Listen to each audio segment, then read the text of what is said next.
todos, un placer saludarles.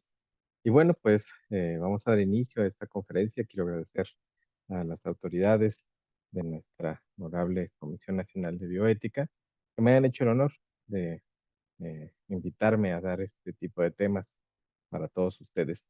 Y pues bueno, vamos a hablar sobre confidencialidad y secreto médico desde la visión de la salud mental forense. Decía Nietzsche, solo comprendemos aquellas preguntas que podemos responder. Y es que justo es a partir del conocimiento un tanto más amplio de tanto la interacción en el derecho junto con la salud mental, que podríamos entender la relevancia de un tema como lo es la confidencialidad, el secreto profesional, para poder aterrizar en qué tipo de circunstancias se debe de inclusive a lo mejor romper ese secreto y también todas las directrices que hay a nivel jurídico que pueden estar regulando este tipo de praxis. La salud mental forense parte de los objetivos del desarrollo sostenible y sobre todo el objetivo 3 y 16, que bueno, ya lo ha dicho la Organización Mundial de la Salud, el objetivo 3 de salud y bienestar, no hay salud sin salud mental. Y en el caso del 16 de paz, justicia e instituciones sólidas, pues se refiere un tanto más a aquellas directrices de algunas metas a alcanzar o no rebasar en cuanto a cifras para la administración de justicia. Lamentablemente hay algunas que ya para el 2030 hemos rebasado, como en el caso de los homicidios. Estos objetivos están muy relacionados también con el caso propiamente de la salud mental, ya que la salud mental está socialmente determinada. 15 de las 17 metas tienen que ver con salud mental, tanto propiamente situaciones como el ingreso, el estrés financiero, el acceso a una alimentación adecuada, la recreación, la exposición a circunstancias de trauma, de violencia, la inequidad, la comunidad, etcétera, la educación. Y pues todo ello deriva en este comprender que la salud mental es algo mucho más dinámico, multicausal, cuando llega a afectarse. Esta definición que nos ha otorgado afortunadamente ya hace algunos años de la Organización Mundial de la Salud sobre salud mental, pues bueno, es la que hemos estado aterrizando en distintos constructos, como lo es propiamente la salud mental forense. Para nosotros, en el Instituto Nacional de Psiquiatría, es una rama de la salud mental pública que tiene una característica muy particular. Es una interacción entre distintas ramas, como lo son las ciencias forenses, jurídicas, filosóficas y propiamente aquellas que se dedican al estudio de la salud mental, pero con un imbrincado un poco más inter y transdisciplinar para poder otorgar visiones, respuestas, investigaciones que puedan ayudar a resolver estos problemas que aquejan a, sobre todo, nuestro país en el ámbito propiamente de esta interacción. Cuando hablamos de salud mental y sobre todo de procesos mórbidos, de trastornos mentales, lamentablemente seguimos teniendo una especie de conocimiento popular generalizado que llega a establecer ciertos estigmas a aquellos que padecemos algún trastorno mental. Bajo esa perspectiva, puede llegar a haber una gran cantidad de violaciones a derechos humanos que incluso rebasan el actuar dentro de esta parte del secreto profesional. Decía Michel Foucault hace no muchos años, el lenguaje de la psiquiatría es un monólogo de la razón sobre la locura. Y es que en el caso específico de la psiquiatría, seguimos teniendo algunos paradigmas que necesitamos llamar la atención de la modificación que se han tenido que hacer a partir del derecho, más allá a veces de la resistencia propiamente de la propia especialidad médica. Y como lo es, pues en este caso, el internamiento involuntario y algunas otras directrices. En el caso del entrenamiento involuntario, en muchas circunstancias llega a ser justificado, entre grandes comillas, por algunas praxis en algunos países, bajo el auspicio de que, bueno, el paciente pues requiere de una contención mayor y no puede ser manejado en comunidad. Y eso me parece que es parte también del estigma que llega a operar al interior propiamente de la psiquiatría.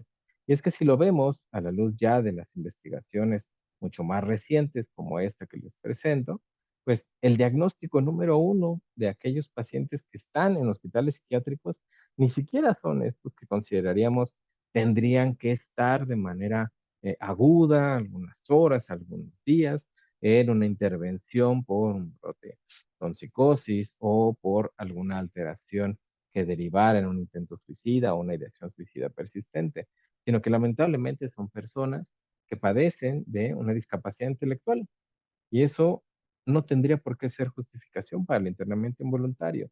¿Y por qué he querido comenzar con este tipo de aproximaciones previo a comenzar el abordaje del secreto profesional y de la confidencialidad? Porque me parece que es justo todo este ambiente que ha ido permeando en la psiquiatría desde hace ya algunos años, que llega a nublar esta responsabilidad que tenemos dentro de la praxis para realmente poder acatar los principios de un respeto a la confidencialidad de las personas. Y es que, como bien decía Michel Foucault, el poder psiquiátrico pareciera que lo estamos imperando en generar una toma de decisiones sobre del otro, y eso ha favorecido a partir de modelos en la medicina como el modelo paternalista, que ha generado una especie de idea en que las personas que padecen un trastorno mental no tienen capacidad en toma de decisiones, y nada más falso.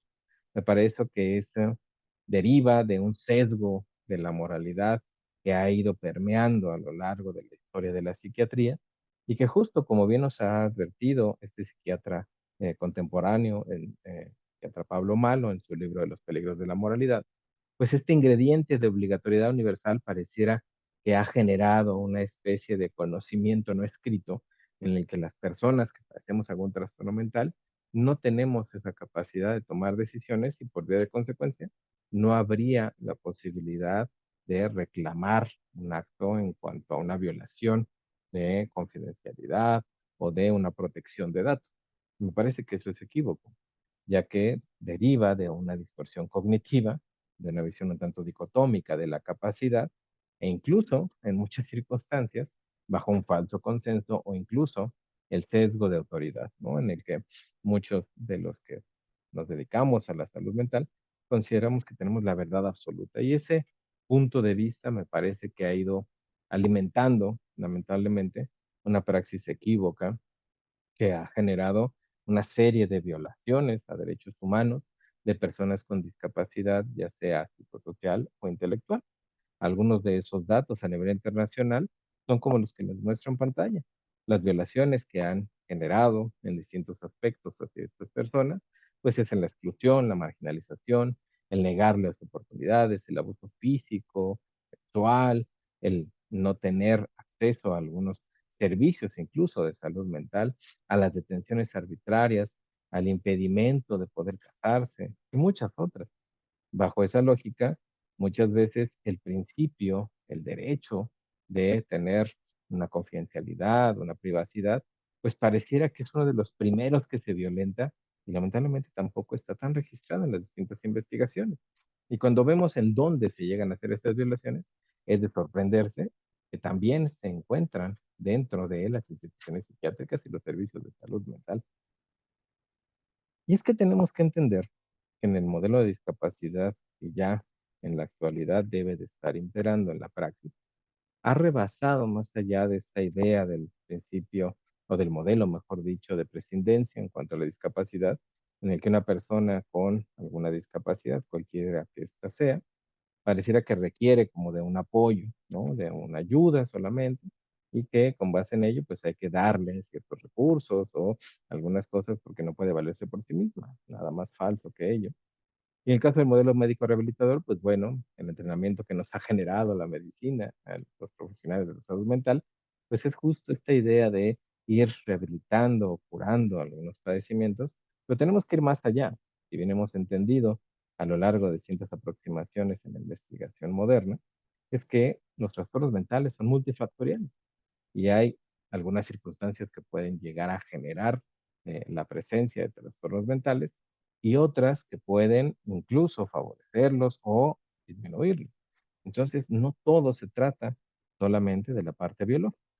Y es a partir del modelo social que se originó en Inglaterra en el siglo pasado que coloca en la sociedad esta característica fundamental del origen de la discapacidad, es decir, las dificultades que puede tener una persona con cierta discapacidad, como lo pueden ser eh, eh, motriz, visual, auditiva, psicosocial o intelectual, a través de barreras que se le imponen a través de la sociedad. Y una de las barreras que muchas veces generamos dentro de la praxis de la psiquiatría es imposibilitar este tipo de solicitud de derechos y de ejercicio de derechos como lo son el derecho a la privacidad.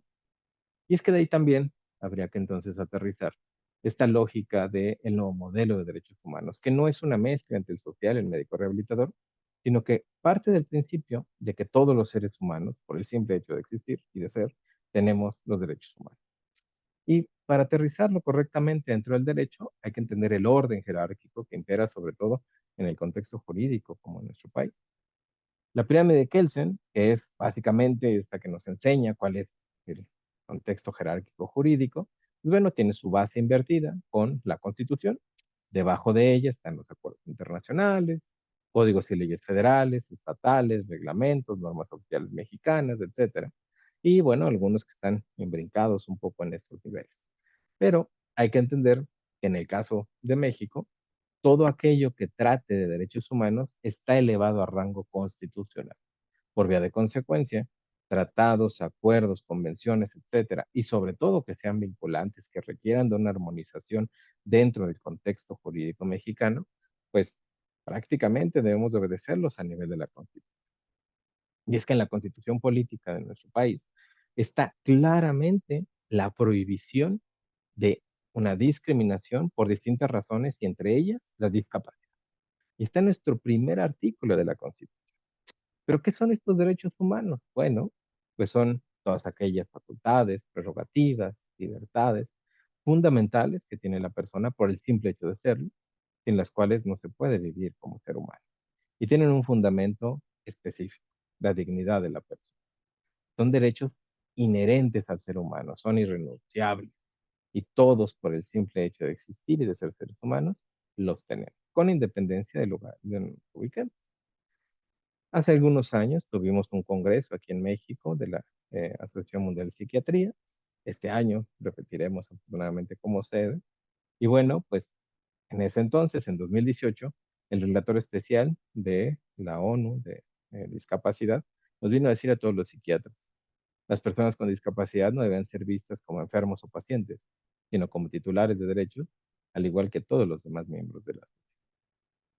Y es que hace algunos años ya se promulgó por parte de Naciones Unidas la Convención sobre los Derechos de las Personas con Discapacidad y su protocolo facultativo.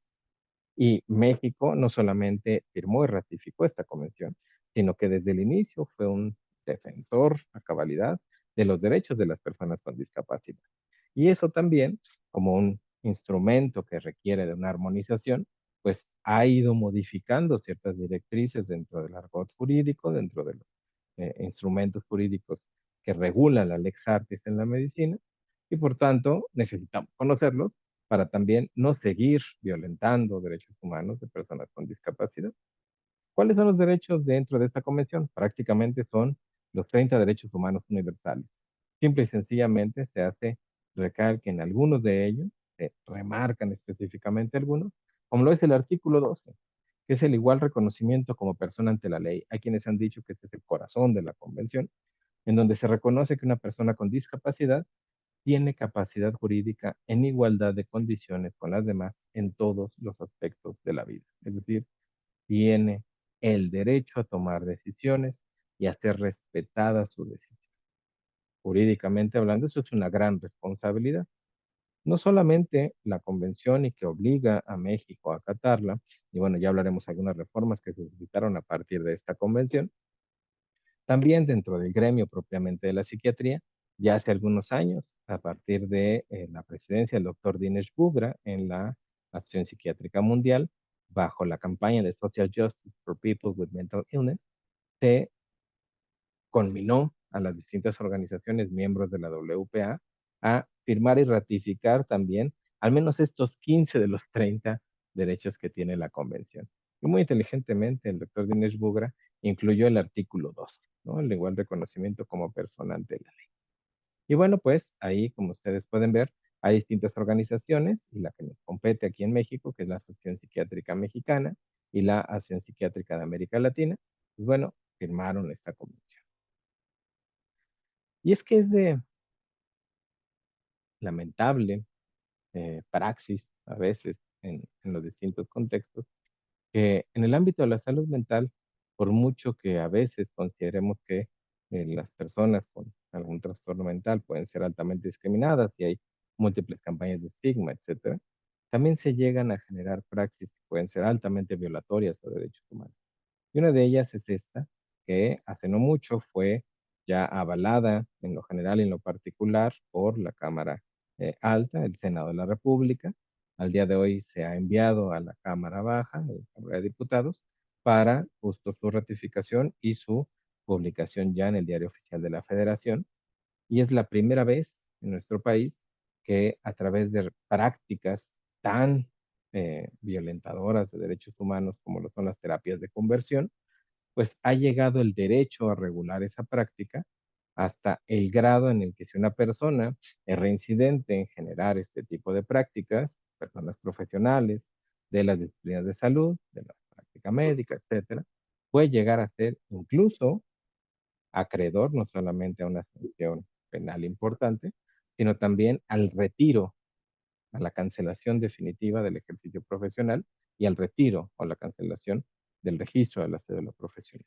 Y esta es la primera vez que sucede y me parece que lamentablemente tuvo que llegar el derecho a prohibir este tipo de praxis porque, como les decía, a veces la moral impregna la práctica, sobre todo en distintas ramas de la medicina, y la psiquiatría no se ha salvado.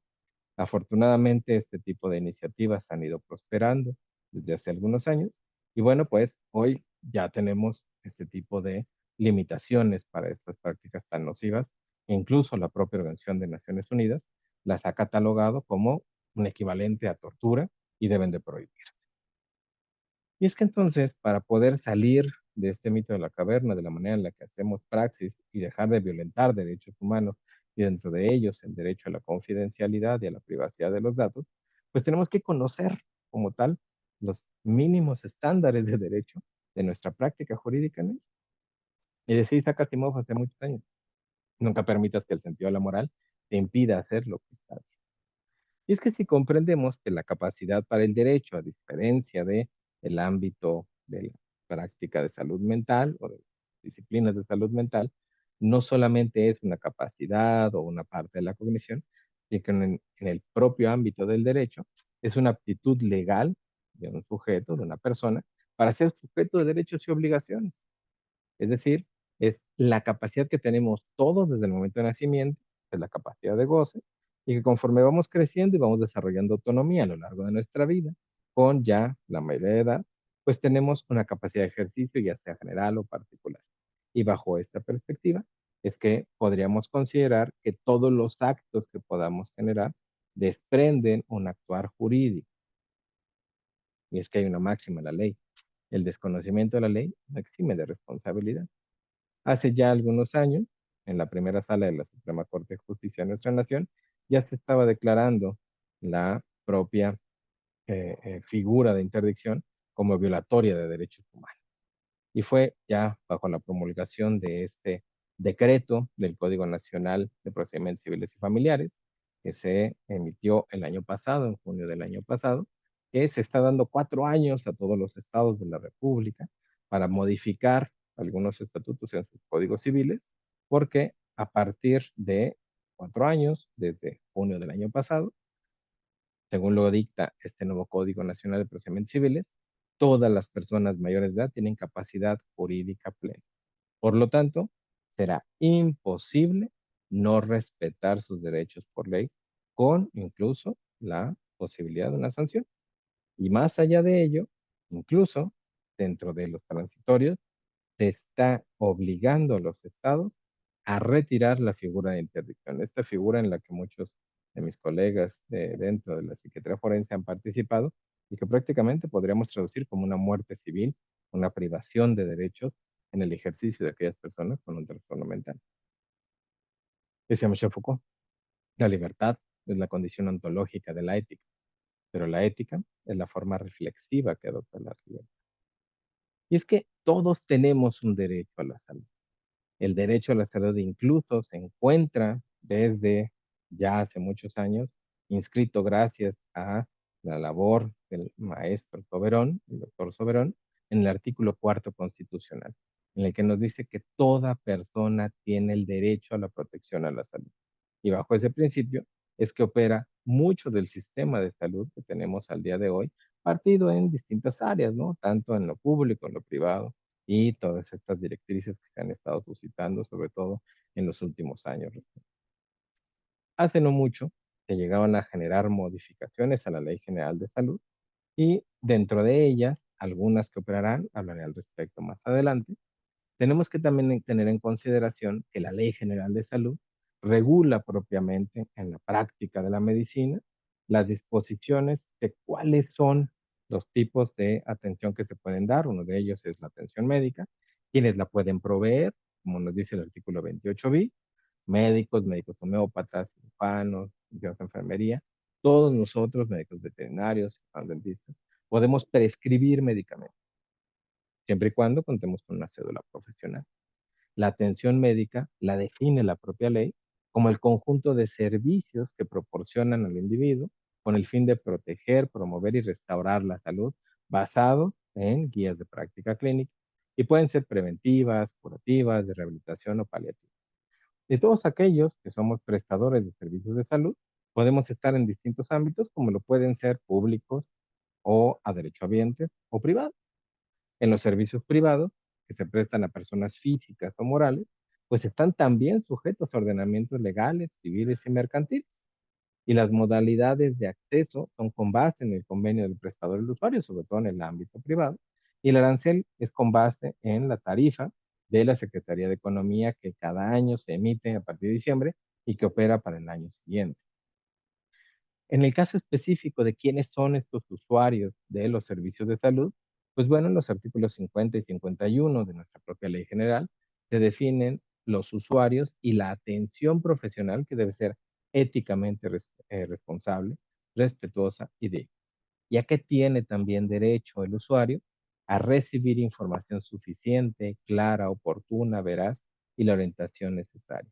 Y en el 51 bis 2 a decidir libremente y con consentimiento informado. Es decir, tenemos la obligación en el ámbito de la praxis de la salud y sobre todo en el caso de las distintas ramas de la medicina, como la de la salud mental, a que opere un consentimiento informado, que el paciente, que el usuario tenga pleno conocimiento de qué vamos a operar, qué vamos a hacer, cuál es el tratamiento que va a seguir, cuáles son las necesidades de ajuste y él tiene que hacer. Dentro de los recursos humanos para los servicios de salud, está muy claro en el artículo 78 que están reguladas el ejercicio de las profesiones y está regulada también por la ley reglamentaria del artículo 5 constitucional relativo al ejercicio de las profesiones en Ciudad de México y que vinculan esta responsabilidad profesional a los códigos penales estatales, ya sea de alguno de los estados o el Código Penal Federal. Y en el caso de las medidas de seguridad, sanciones y delitos, pues bueno, tenemos prácticamente en la Ley General de Salud en su totalidad, sanciones administrativas, la prescripción que llegan a tener algunas conductas, que sería de 5 años, y los delitos que llegan a competir a la praxis dentro de la Procuración de Salud Mental, investigación e incluso algunas otras. Pero, ¿qué es lo que pasa dentro de propiamente las reformas que se establecieron en el ámbito de la salud mental? Hace un par de años, en mayo del año pasado, ya prácticamente 2 años, se hicieron estas reformas en donde se comenzó a modificar el modelo de atención en salud mental a un modelo mucho más comunitario y no tan cerca de la manera en que estaba realizada con el modelo mucho más de internamiento. Ahora el internamiento tiene que llevarse a cabo de manera voluntaria y solamente cuando aporte mayores beneficios terapéuticos para la persona que el resto de las intervenciones posibles. Y por ningún momento el entrenamiento puede ser indicado o prolongado, sobre todo también si tiene fines de resolver problemas familiares, sociales, laborales o del cuidado del paciente. Y en el 51 bis 2, como les decía con anterioridad, claramente especifica que para todas las profesiones de la salud se necesita un consentimiento informado, es decir, que la persona pueda aceptar y manifestar por escrito la realización de un tratamiento o de un diagnóstico, que la persona esté plenamente en conocimiento y que lo hace. ¿Y qué es lo que pasa en el ámbito de la parte de confidencialidad? Bueno, pues la Constitución Política de los Estados Unidos Mexicanos, en el artículo 16, nos dicta claramente que toda persona tiene derecho a la protección de sus datos personales, al acceso, a la rectificación y la cancelación de los mismos. Esos son los llamados derechos ARCO que emanan del artículo 16 constitucional. En el caso propiamente de ya otros instrumentos jurídicos que regulan esta parte del manejo de datos, en la ley reglamentaria del artículo propiamente quinto constitucional de la Ciudad de México, en el artículo 36, nos dice que todo profesionista estará obligado a guardar estrictamente el secreto de los asuntos que le confíen por sus clientes, salvo los informes que obligatoriamente establezcan las leyes respectivas. Es decir, que yo estoy obligado dentro de mi práctica a salvaguardar lo que me ha dicho mi paciente, salvo que una autoridad competente me solicite esa información. Hay excepciones, ahorita hablaremos un poco más al respecto.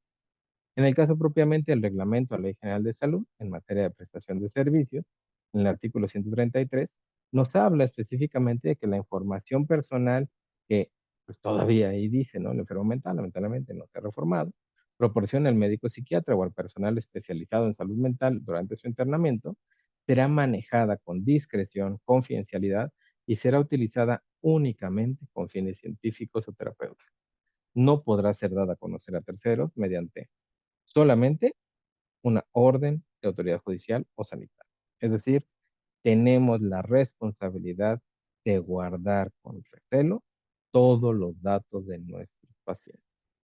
Y si entendemos todo lo que acababa yo de mencionar previamente, tenemos también la posibilidad de que a solicitud de la persona usuaria, de la persona con discapacidad, pueda llegar a aperturarse esa información bajo su propia autorización.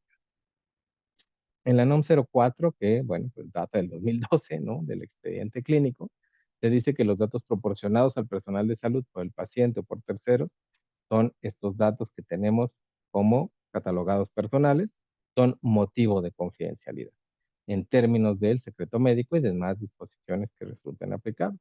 Únicamente las podemos proporcionar a terceros cuando medie solicitud escrita del paciente, el tutor en el caso de adolescentes o niños, el representante legal o de un médico debidamente autorizado por el paciente, el tutor o su representante legal. Y es que a veces cometemos errores en el que damos esta información a cualquier persona o incluso a un familiar sin que eso realmente tenga que realizarse. En el Código Nacional de Procedimientos Penales, en el artículo 362, nos habla acerca del deber de guardar un secreto y nos dice que es inadmisible el testimonio de personas que respecto del objeto de su declaración tengan el deber de guardar secreto con motivo del conocimiento que tengan de los hechos en razón del oficio o profesión. Ahí estamos, ¿no?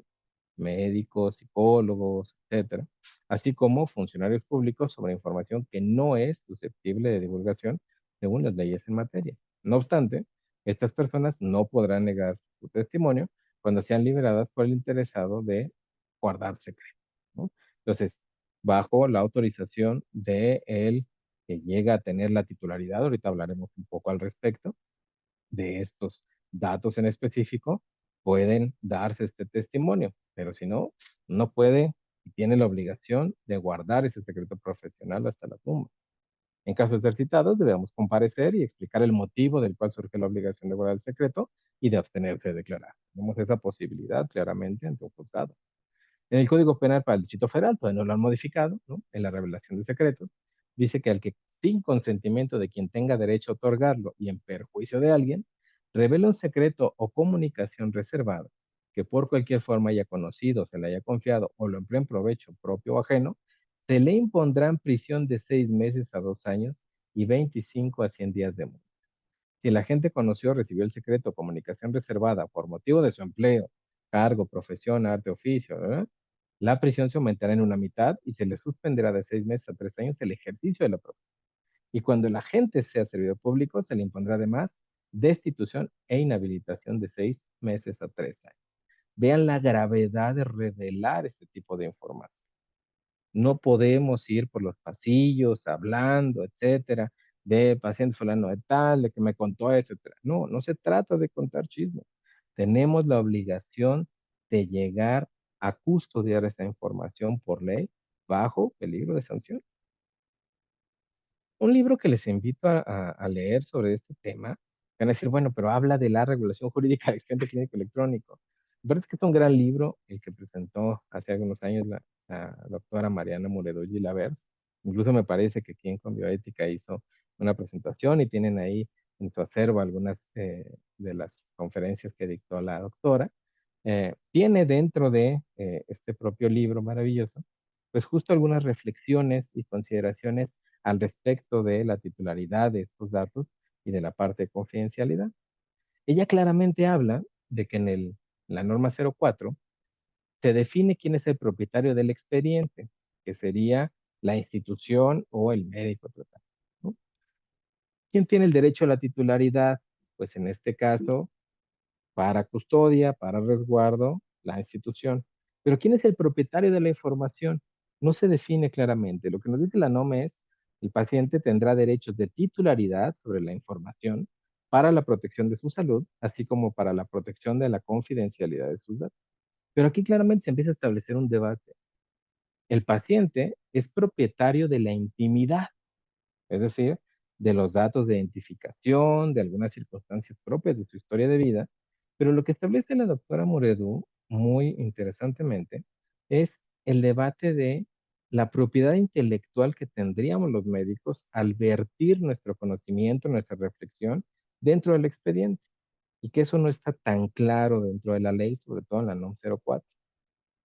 Establece claramente en la NOM 04 el acceso a terceros en situaciones especiales.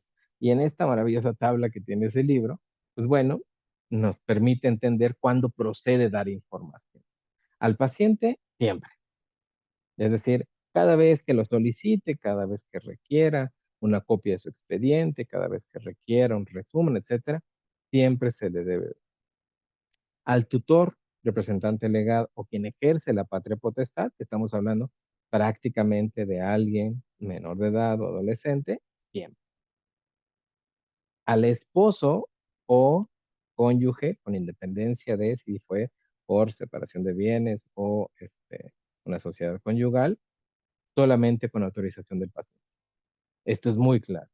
No podemos, a pesar de la relación de parentesco, incluso con los hijos, otorgar la información de manera discriminada, solamente con la autorización del paciente. Oiga, doctor, es que yo soy... No, si el paciente a mí no me autoriza, yo no puedo darle ninguna información. A las autoridades, siempre. ¿Por qué? Porque nos están solicitando a veces el acceso al expediente, una copia certificada, un resumen, etcétera. Y tiene sus excepciones, ya lo dijimos, ¿no? Si hay un secreto profesional que no competa al juzgado, ¿no? Que no competa al caso, y se está evaluando, se está juzgando a nuestro paciente en el ámbito civil, penal, etcétera, y se nos solicita información que no compete al caso, tenemos todo el derecho a decir, su señoría, no puedo revelar esa información, no me lo autorizó mi paciente, y me parece que no compete a las investigaciones que están en.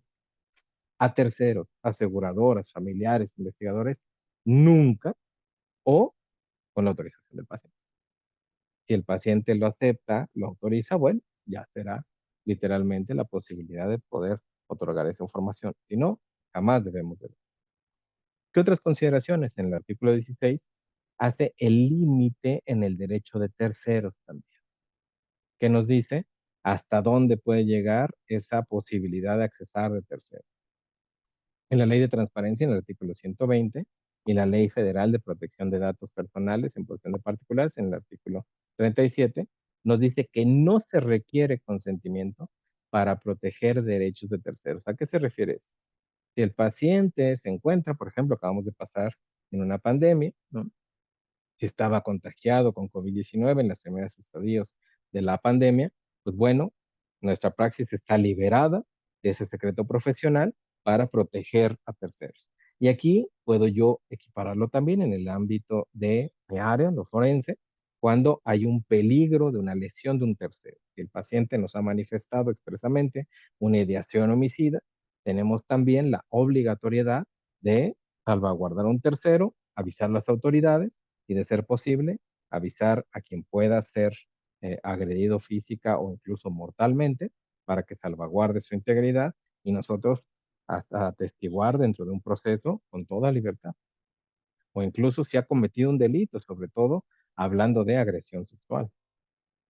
¿Cuáles son las excepciones que tiene el deber de confidencialidad y que también reflexiona claramente la doctora Moredú?